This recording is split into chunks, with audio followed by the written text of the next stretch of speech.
Sahabat Oase Rohani Katolik yang terkasih, salam damai, salam sehat dan sukacita dalam Kristus.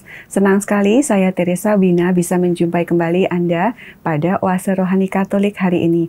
Bersama-sama kita akan membaca firman Tuhan dibimbing oleh Romo-Romo yang berkarya di Keuskupan Agung Jakarta. Dan kali ini kita akan dibimbing oleh Romo Albertus Purnomo OFM. Romo Albertus, terima kasih sudah datang, Romo. Sama-sama. Ya, baik. Sekarang kita mulai, Romo.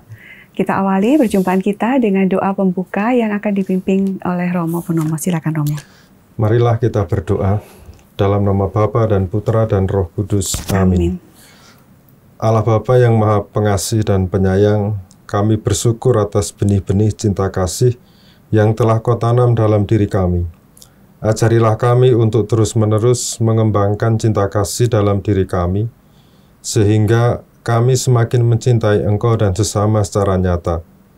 Dengan pengantaran Kristus Putra-Mu Tuhan kami, yang bersama dengan Dikau dalam persatuan Roh Kudus, hidup dan berkuasa Allah sepanjang segala masa. Amin. Amin. Dalam nama Bapa dan Putra dan Roh Kudus. Amin. Terima kasih, Romo.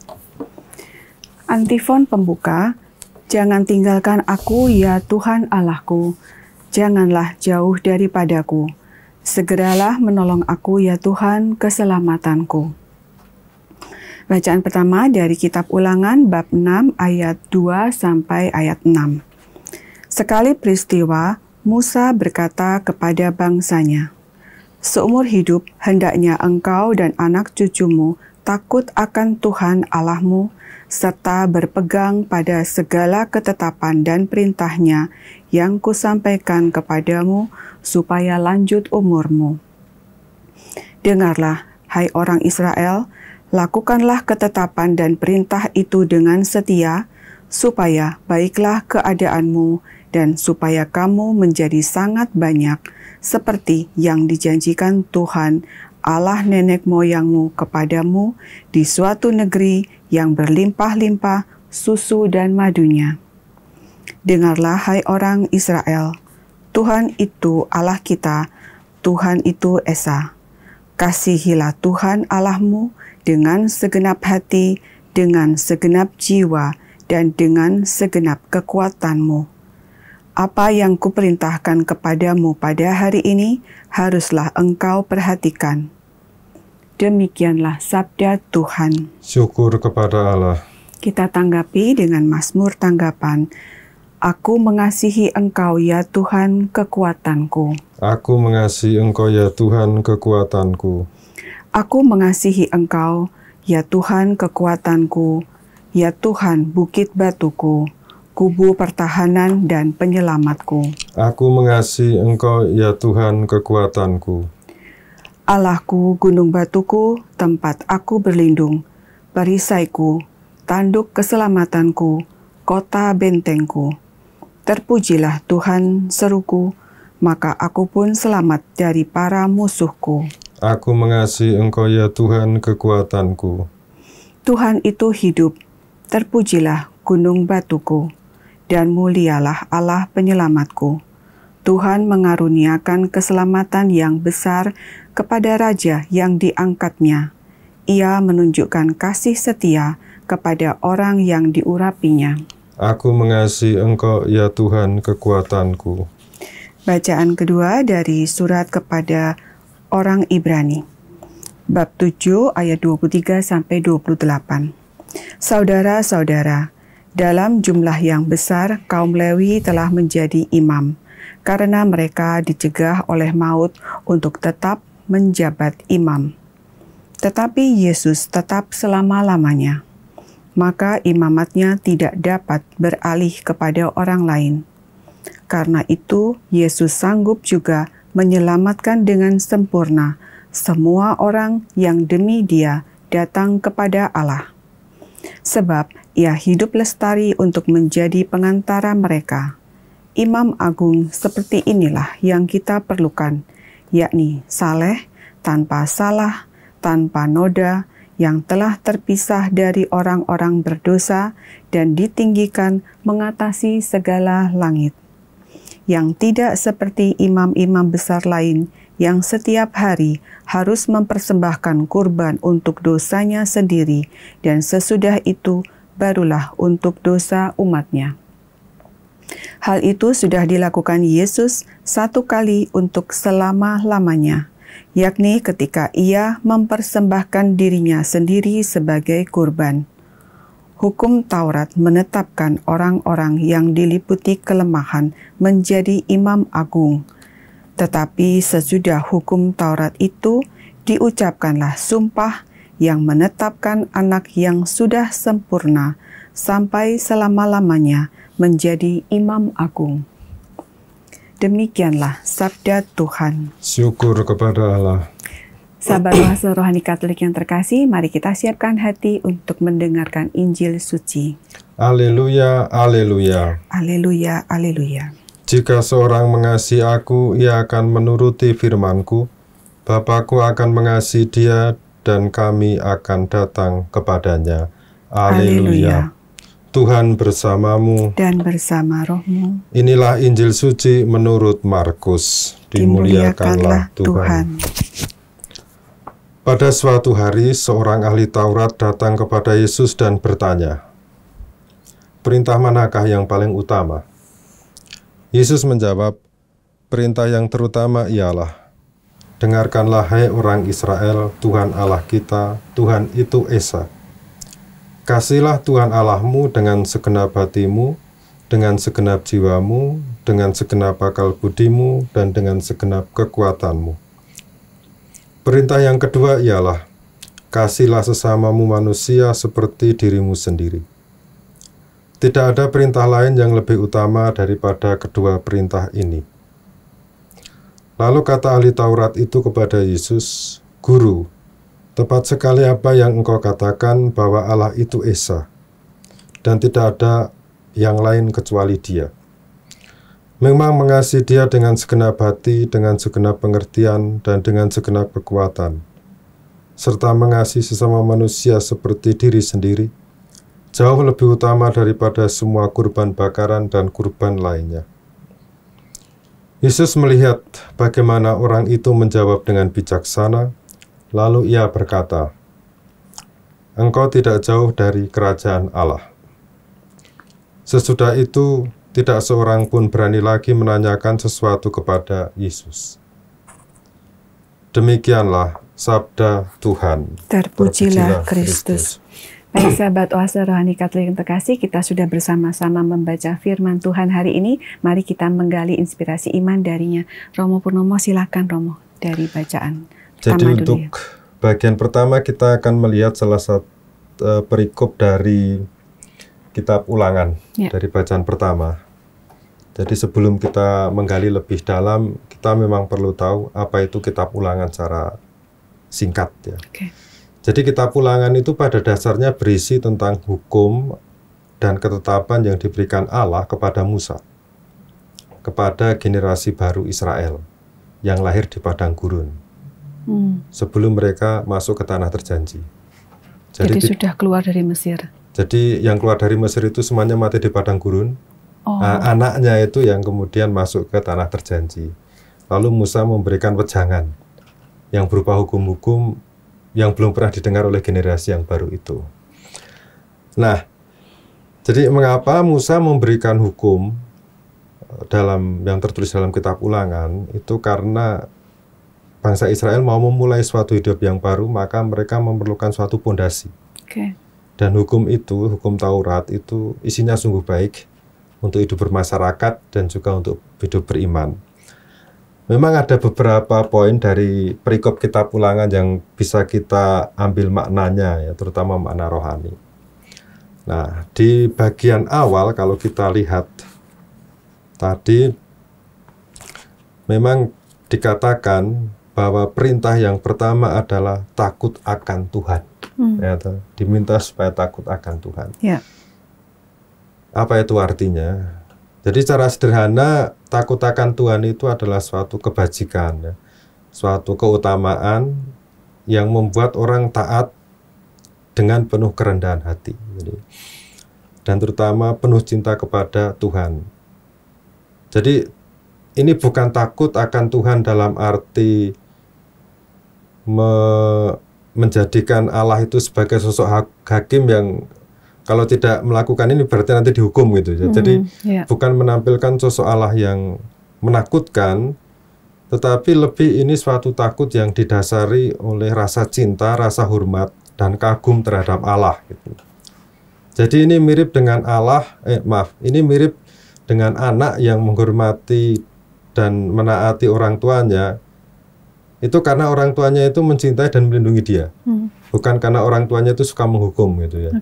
Jadi kan ada yang saya menghormati, takut karena orang tua saya baik. Nah, ini seperti konsep takut akan Tuhan itu yaitu lebih cocok untuk diterjemahkan hormat kepada Tuhan gitu ya. Dan takut akan Tuhan ini perlu suatu bukti nyata gitu ya, bukan hanya sekedar kata-kata oh ya saya takut akan Tuhan. Nah, apa bukti bahwa orang itu takut akan Tuhan, hormat kepada Tuhan, yaitu melakukan ketetapan dan perintah yang ada di dalam hukum Taurat itu. Nah, selanjutnya dijelaskan lagi, kalau saya sudah melakukan ini, kalau bangsa Israel sudah melakukan ini, maksudnya apa yang diperoleh ya? Kemudian Allah menjanjikan, jika kamu berbuat baik, dalam arti mentaati seluruh perintah itu, maka hidupmu akan baik. Meskipun sebetulnya kalau kita tambah juga bisa, kalau kamu berbuat dosa, maka hidupmu akan celaka. Nah, ini kan sebetulnya mirip dengan hukum yang sangat dikenal oleh banyak agama, yaitu hukum tabur tuai gitu ya. Barang siapa menabur, dia akan menuai gitu. Atau kalau dalam bahasa agama Hindu itu hukum karma gitu ya. Jadi segala apa yang kita lakukan itu akan berbuah sesuai dengan apa yang kita buat. Nah, maka yang ingin ditekankan adalah berhati-hatilah dalam hidup, dalam kata-kata dan perbuatan. Karena apa? Karena kalau tidak hati-hati maka semuanya akan berbalik kepada kita. Jadi kalau kita menabur yang baik, kita akan menuai yang baik. Kalau kita menabur yang jahat, kita akan mendapat kejahatan yang sama gitu ya. Nah, setelah itu kemudian Musa meminta kepada bangsa Israel, atau dengan bahasa lain menawarkan kepada bangsa Israel suatu perintah, yaitu dengarkanlah, ya, atau dicatatkan dengarkanlah hai orang Israel. Jadi dalam bahasa Ibrani itu Sema, ya, Sema Israel. Tuhan Allah kita, Tuhan itu Esa. Jadi sebetulnya ini sebagai wawasan pengetahuan ya.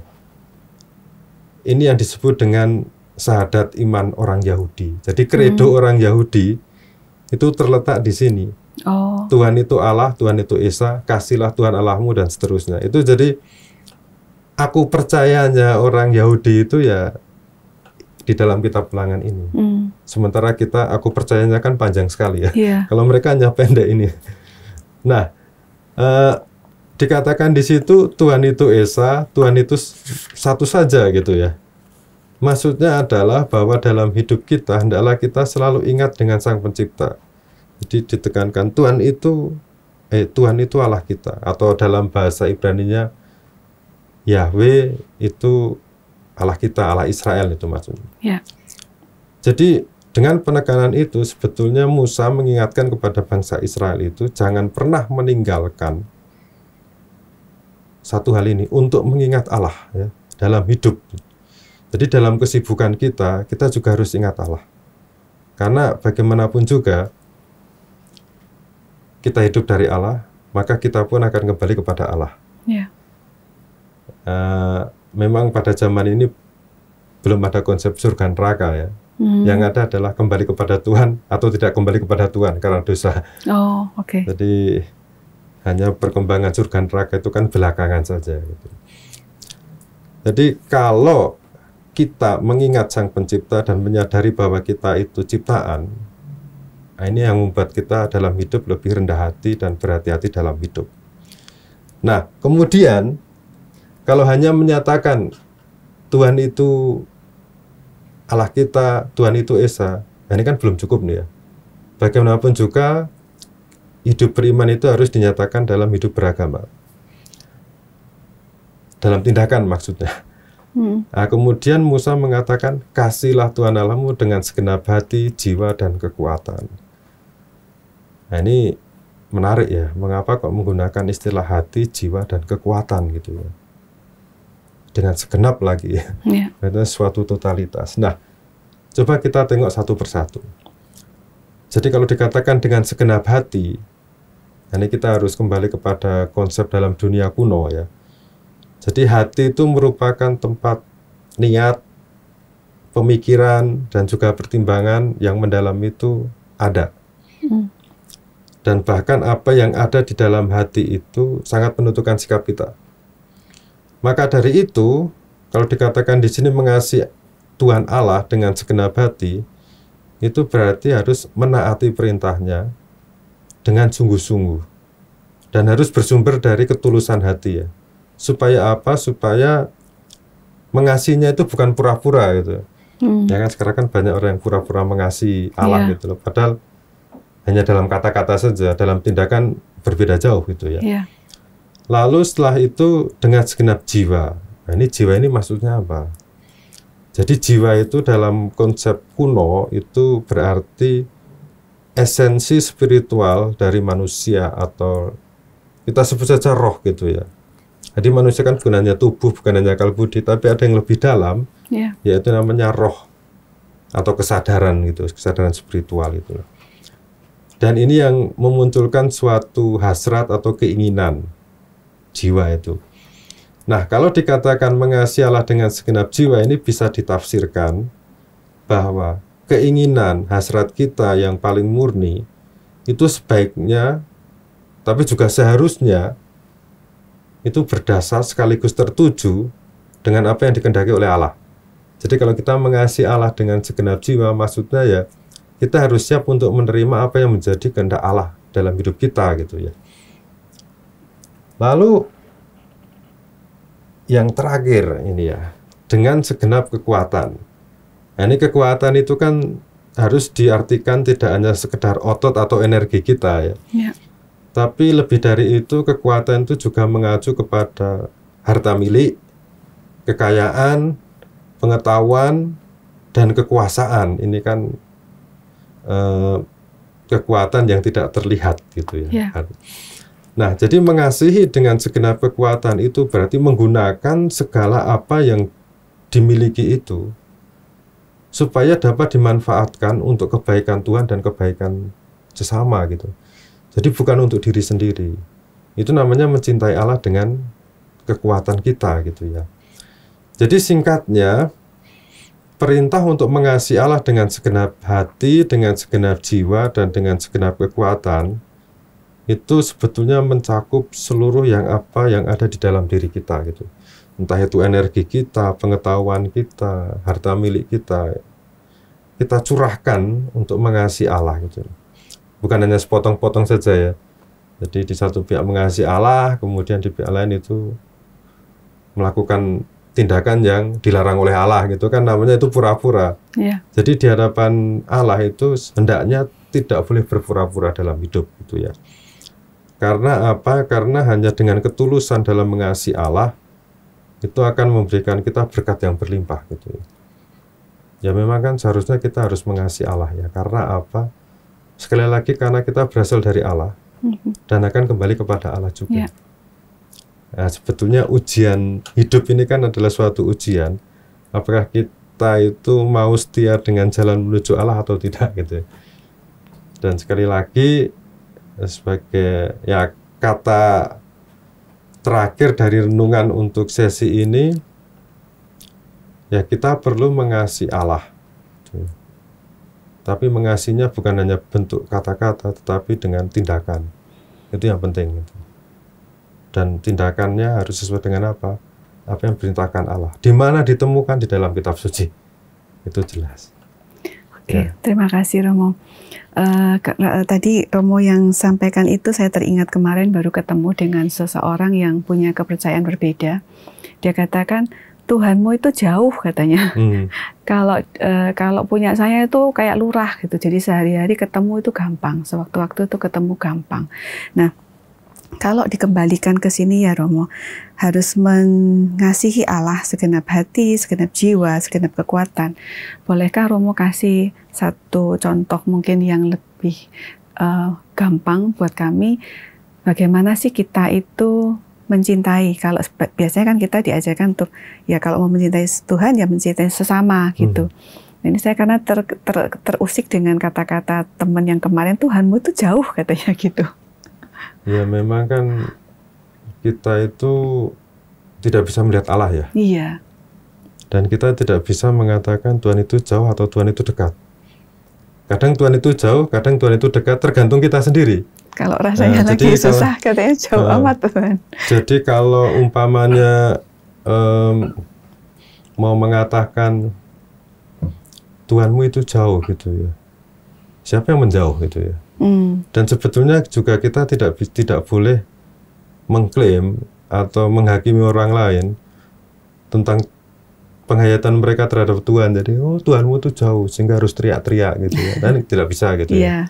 Atau Tuhan kita itu dekat, jadi doa dalam hati pun kita bisa sampai. Sekali lagi kalau berkaitan dengan Allah dan kita tidak bisa tahu, ya sudah tidak tahu saja. Hanya saja kan yang penting adalah bahwa kita itu dalam hidup sehari-hari itu bisa menyadari kehadiran Allah itu. Entah Allah itu mau dituduhkan kepada kita Allahmu itu jauh atau Allahmu itu dekat, terserah gitu ya. Tapi yang jelas adalah bahwa jiwa kita itu tahu kita di hadirat Allah itu. Allah itu misteri ya. Nah kalau ditanyakan bagaimana contoh konkret mengasihi Allah, ya sebetulnya ada banyak gitu. Tapi saya hanya mengatakan tanggung jawab dengan tugas yang diberikan Tuhan kepada kita saja gitu ya. Misalnya saya sebagai pengajar, nah, saya harus tanggung jawab dengan pekerjaan saya gitu. Karena dengan tanggung jawab itu, maka kan saya juga termasuk nanti mencintai mahasiswa saya dengan serius, mengajar, memberikan wawasan kepada dia gitu ya. Kemudian menaati perintah Allah di dalam kitab suci kan ada banyak ya. Keadilan gitu. Jadi misalnya saya mengajar, saya juga harus adil terhadap mahasiswa. Kalau memang nilainya jelek, ya kasih jelek. Kalau nilai baik, itu baik. Juga dalam kehidupan sehari-hari tanggung jawab dengan tugas yang diberikan Allah kepada saya sebagai pedagang gitu ya. Udahlah jujur lah ya dalam arti kompetisi ya kompetisi, tapi jangan saling menjatuhkan.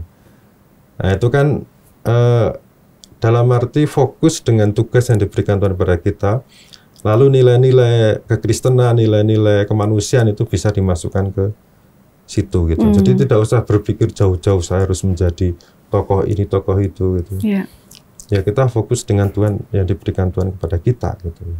Jadi melakukan pekerjaan kita sehari-hari, apa yang sudah Tuhan berikan kepada kita sebaik-baiknya gitu ya. Sebaik-baiknya, dan ya masukkan ajaran-ajaran di dalam apa itu kitab suci itu ya, atau dalam ajaran gereja. Baik, terima kasih Romo. Baik, sahabat Oase Rohani Katolik yang terkasih, kita sudah mendapatkan pembekalan di sesi yang satu ini dari Romo Purnomo. Kita akan lanjutkan lagi di sesi yang kedua.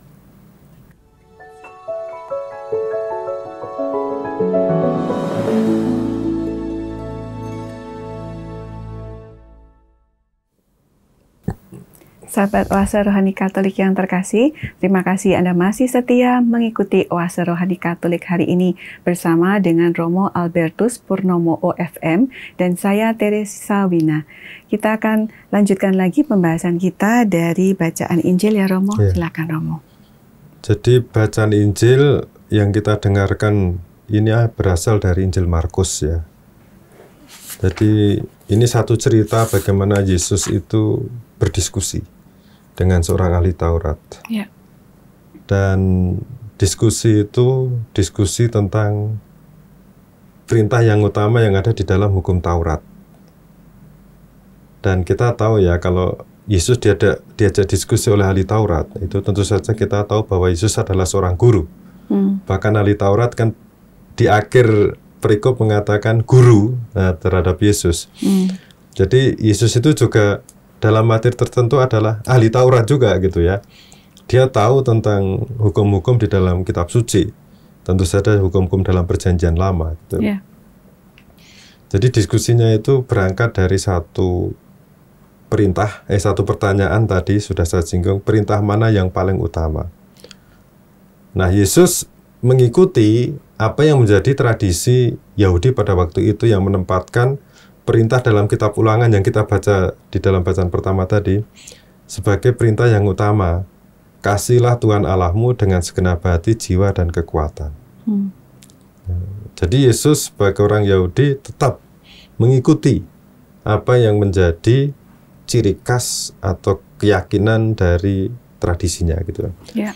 Nah, yang menarik adalah ketika orang Yahudi hanya berpikir mengasihi Allah adalah hukum yang utama, Yesus menambahkan satu lagi, ya, kasihlah sesamamu manusia seperti dirimu sendiri gitu ya. Nah, jadi di sini Yesus itu melengkapi perintah utama gitu ya. Jadi selama ini kan pikirannya hanya Tuhan saja, tapi Yesus juga menambahkan perintah yang lain, yaitu mengasihi sesama, dalam arti sifatnya horizontal gitu ya. Yeah. Kalau dengan Allah kan vertikal, ini horizontal. Nah, namun yang penting dicatat di sini adalah bahwa perintah kasihlah sesama manusia seperti dirimu sendiri itu bukan perintah yang lahir dari mulut Yesus. Tetapi itu adalah perintah yang sudah ada di dalam hukum Taurat. Persisnya adalah Kitab Imamat bab 19 ayat 18. Jadi Yesus yang pertama mengutip Kitab Ulangan, kemudian yang kedua Yesus mengutip juga dari Kitab Imamat bab 19 ayat 18, yang di situ dikatakan, janganlah engkau menuntut balas dan janganlah menaruh dendam terhadap orang-orang sebangsamu, melainkan kasihlah sesamamu manusia seperti dirimu sendiri. Jadi tidak boleh balas, Romo, tidak boleh dendam juga. Ya, tidak boleh dendam. Tapi dalam konteks ini saya hanya mau menegaskan bahwa Yesus itu juga setia dengan tradisinya itu, tradisi Yahudi dan hukum-hukumnya gitu ya. Jadi kalau kita melihat konteks asli di dalam Kitab Imamat, kasihlah sesamamu manusia itu adalah perintah untuk mengasihi ya masyarakat atau tetangga orang Israel gitu ya. Tidak pernah berpikir untuk apa itu mengasihi bangsa-bangsa lain, itu tidak gitu ya. Tapi untuk orang Israel sendiri, ini konteks awalnya di dalam Kitab Imamat itu ya. Ya memang betul juga sih ya. Jadi kalau umpamanya kita ini kan gereja gitu ya. Ini kalau menurut saya loh ya. Kita tuh harus fokus dengan kesejahteraan anggota gereja kita gitu ya. Jadi boleh mengasihi orang-orang di luar anggota gereja kita gitu ya. Di luar keluarga kita gitu ya. Entah keluarga jasmani atau keluarga rohani gitu ya. Boleh gitu, tapi fokus dulu ke dalam kesejahteraan atau kebahagiaan dari keluarga kita atau komunitas kita gitu ya, atau gereja kita.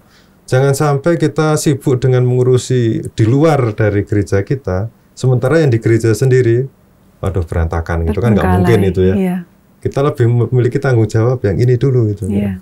Ya kecuali kalau ingin pamer gitu ya, untuk menunjukkan loh saya tuh mengasihi yang lain dalam gitu. Sejahtera dulu ya, Romo. Yang dalam sejahtera dulu ya, seperti halnya kalau umpamanya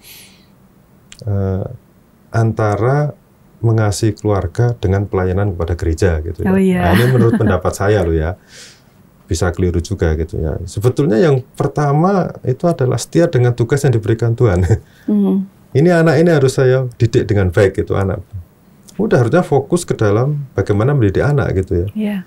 Bukan malah kemudian sibuk kepada yang bukan ditugaskan kepada dia, entah pelayanan dalam bentuk apapun ya, di masyarakat, di gereja, lupa dengan tanggung jawab yang utama. Ini kan juga itu kan juga nggak betul gitu ya. Kalau ini sudah oke, yang di dalam sudah oke lah membantu dengan yang lain. Nah ini kita kembali ke dalam teks tadi ya. Jadi yang dimaksud sesama manusia itu adalah orang-orang Israel sendiri. Tetapi tampaknya Yesus itu mengutip teks ini juga mencakup semua orang gitu ya, tentunya ya. Karena meluas kan ya, Romo. Luas gitu ya. Ya kita kan bisa menafsirkan teks dari Perjanjian Lama ya. Untuk zaman sekarang kan memang ya bisa dikontekstualisasi, diaktualisasikan gitu ya. Nah, di sini saya tidak akan membahas tentang perintah pertama ya, karena sudah dibahas di dalam sesi yang pertama, tadi itu yang pertama ya. Saya hanya ingin fokus kepada penafsiran yang kedua. tentang kasihlah sesama manusia seperti dirimu sendiri. Memang kalau kita mengacu kepada konteks asli dari kitab Imamat, sebetulnya mengasihi sesama manusia seperti dirimu sendiri itu mengacu kepada satu tindakan untuk memperhatikan orang miskin dan menderita. Jadi kalau kita melihat seluruh teks yang satu kalimatnya itu dikutip oleh Yesus di dalam Injil, itu kan sebetulnya isinya adalah perintah terhadap orang miskin, perhatian terhadap orang miskin dan menderita, gitu ya. Bersedekah, berbagi dengan orang miskin dan orang asing, menunjukkan belas kasihan, kejujuran dan keadilan dalam hubungan dengan orang lain, tidak diskriminatif, tidak mau terlibat dalam gosip dan fitnah, gitu. Tidak ada niat jahat terhadap siapapun dan tidak membalas dendam. Nah, itu kan sebetulnya adalah salah satu bentuk bagaimana kita harus mengasihi orang lain seperti diri kita sendiri, gitu ya. Jadi niat untuk tidak membahayakan hidup orang lain itu termasuk salah satu bentuk mengasihi orang lain atau sesama seperti diri kita sendiri. Nah, ini kan penting ya, umpamanya ya, kalau saya tidak mau dipukul gitu ya, saya jangan memukul orang lain gitu ya. Kalau saya tidak mau dikhianati oleh orang lain, saya juga jangan mengkhianati orang lain. Ini kan sebetulnya salah satu wujud konkret bagaimana kita harus mengasihi orang lain ya seperti ini gitu ya. Kalau dikhianati atau dipukul orang lain, Romo, diam aja. Ya nanti Tuhan yang akan membalas gitu ya. Seperti kata Santo Paulus kepada jemaat di Roma gitu loh.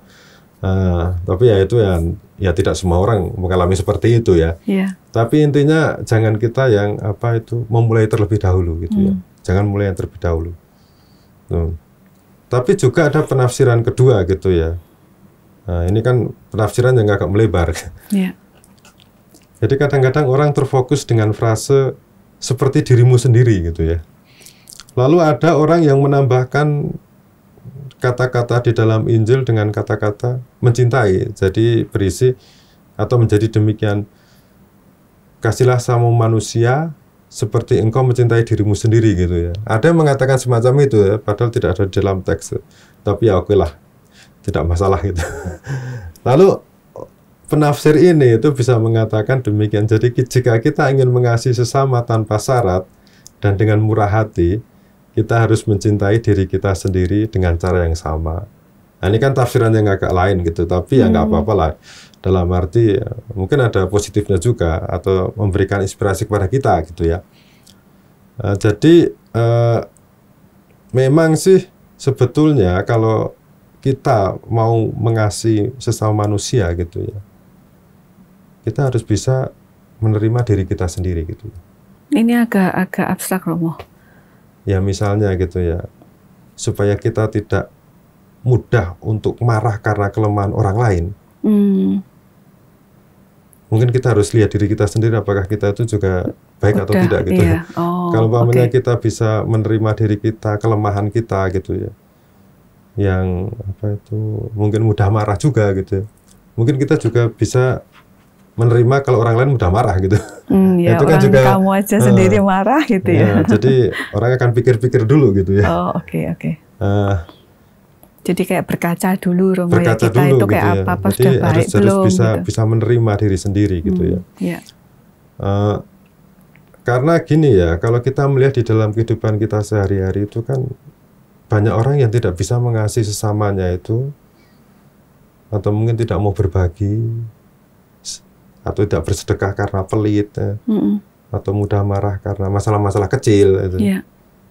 Itu karena dia tidak bisa menerima dirinya sendiri yang lemah. Jadi seperti proyeksi gitu ya. Jadi saya tidak bisa menerima diriku sendiri, maka kelemahan yang ada padaku, yang terlihat di dalam orang lain, itu kemudian saya marah terhadap kelemahan orang lain itu. Karena tidak bisa beresin yang di dalam. Jadi diproyeksikan. Jadi kalau melihat yang tidak saya sukai dalam diri saya, maka saya akan jengkel. Nah, itu banyak itu. Itu banyak itu. Dan itu prosesnya lama, Romo, untuk bisa jadi. Misalnya juga kadang orang tidak bisa menerima orang lain gitu, karena dia tidak bisa menerima dirinya itu misalnya lahir miskin ya, atau dalam keluarga broken home gitu. Ya kita memang tidak bisa memilih ya. Jadi selama tidak bisa memeluk masa lalu yang mungkin tidak menyenangkan gitu, tidak bisa berdamai dengan kelemahan diri kita sendiri, itu akan sulit mengasihi orang lain. Saya masih teringat dengan apa yang dikatakan Paus Fransiskus saat khotbah, atau saat di mana saya lupa ya. Saat khotbah di GBK itu ya, dia mengatakan jangan sampai kita terpenjara oleh kegagalan kita. Atau mungkin kita bisa tambahkan kata-kata itu, jangan sampai kita terpenjara oleh masa lalu kita. Ini kalau sudah terpenjara oleh masa lalu kita, oleh kegagalan kita, itu kan bukti bahwa kita tidak mengasihi diri kita sendiri. Dan itu akan sulit membuat kita untuk mengasihi orang lain. Lihat aja banyak contoh, tidak usah saya sebutkan. Jadi jika kita bisa mengasihi diri sepenuhnya, dia akan mudah mengasihi Allah juga gitu. Nah, saya itu ingat dengan kata-kata dari Minister Jenderal Ordo Fransiskan beberapa tahun yang lalu, mungkin 20 tahun yang lalu ya, dari Giacomo Bini OFM, ini sudah meninggal ini. Dia pernah berkata demikian, kunci mengasihi Allah adalah mengasihi diri kita terlebih dahulu gitu ya. Ini bukan egois ya. Kedengarannya egois ya, Romo. Bukan egois. Egois itu hanya untuk kepentingan diriku saja. Nah, yang lain susah nggak apa-apa. Tapi mengasihi diri itu berarti mau berdamai dengan dirinya sendiri gitu. Tidak semua orang itu bisa untuk menerima bahwa dirinya salah loh. Ada yang tidak mau mengakui kesalahannya sendiri itu. Jadi gini, dia mengatakan jika orang mampu mengasihi dirinya sendiri, berdamai dengan dirinya sendiri, itu akan membuat dirinya damai. Jika orang bisa berdamai dengan dirinya, ia akan mudah mengasihi orang lain. Kalau ia mampu mengasihi orang lain, ia akan mudah mengasihi alam semesta gitu. Ya, termasuk apa itu hewan-hewan, tumbuhan dan segala macam. Jika orang sudah bisa mengasihi alam semesta, manusia, diri sendiri, maka ia akan mudah mengasihi Allah dengan segenap hati, jiwa dan kekuatan itu. Jadi logikanya itu dibalik gitu. Orang kan berpikir kita harus menyadari bahwa Allah mengasihi kita, kemudian kita bisa mencintai diri kita sendiri. Mungkin kita juga berpikir terbalik juga ya harusnya. Mulai dari mencintai diri sendiri, berdamai dengan diri sendiri, maka kita akan mudah mengasihi Allah gitu. Karena apa? Kita hanya bisa mengasihi Allah secara konkret kalau kita bisa mengasihi ciptaannya. Nah, ciptaannya itu siapa? Ya saya. Dimulai dari diri sendiri, kemudian orang lain, alam semesta gitu ya. Jadi intinya tidak mengirankan kalau di dalam Injil yang kita dengar ini, Yesus mengajar, oke lah, perintah pertama adalah mengasihi Allah. Tapi itu tidak akan lengkap jika kita tidak mengasihi sesama itu, karena ini satu kesatuan. Tidak mungkin kita bisa mencintai Allah secara sungguh-sungguh kalau kita tidak bisa mencintai ciptaannya. Nah, mungkin itu yang bisa saya sampaikan dalam renungan pada Baik, terima kasih Romo. Menarik kata-kata Romo, mencintai Allah justru dimulai dari mencintai diri sendiri dulu. Ini bukan sesuatu yang egois ataupun narsis ya Romo. Bukan, lain ya. Iya. Nah, boleh nggak kasih tips Romo? Mungkin kalau kita ketemu dengan orang yang masih belum bisa terima masa lalunya atau kegagalannya, atau mungkin diri kita sendiri dulu kalau merasa kayaknya kok aku nggak bisa ini, nggak bisa ini gitu. Apa yang bisa kita lakukan Romo? Ya, itu bukan sesuatu yang mudah loh ya. Bahkan ada orang yang tidak bisa menerima dirinya sendiri itu, sekalipun sudah ratusan kali ke psikiater gitu ya. Saya sendiri sebetulnya tidak bisa menjawab dengan baik ya dalam hal ini. Tetapi mungkin kita anggap itu sebagai bagian proses gitu ya. Dalam arti orang memang sepertinya harus dicemplungkan itu dimasukkan gitu ya, ke situ oleh Allah supaya dia bergulat gitu. Mungkin dia bisa menemukan jawaban sendiri kalau dia lelah gitu. Lelah bergulat begitu. Ujung-ujungnya kan, ya sudahlah saya pasrah kepada Tuhan. Nah, di titik itu mungkin dia bisa menemukan pencerahan gitu ya. Kadang-kadang sudah tahu begitu ya, tidak bisa menerima diri sendiri, tidak bisa menerima trauma gitu. Kita jejali berbagai macam hal gitu, nasihat yang baik, pencerahan dari A, B, psikiater yang paling handal gitu. Tidak bisa berubah gitu. Kadang-kadang ya, menurut saya sih, biarin aja dulu gitu ya. Biar dia bergulat dengan dirinya sendiri. Nanti kalau Tuhan menghendaki ya, pasti akan keluar dari situ. Itu malah yang otentik loh itu. Yang di luar mungkin bantu doa, mungkin bantu doa atau bantu apa gitu. Tapi menurut saya sih kadang orang perlu bergulat sendiri gitu dan menemukan jawabannya sendiri. Berproses sendiri ya Romo. Berproses sendiri gitu. Baik, terima kasih Romo. Untuk menutup perbincangan kita hari ini, bolehkah Romo kasih satu benang merah dari yang bacaan 1 dan bacaan Injil Romo? Ya pada intinya bahwa memang tugas kita sebagai manusia itu mengasihi Allah. Tapi kan harus konkret gitu ya. Ya.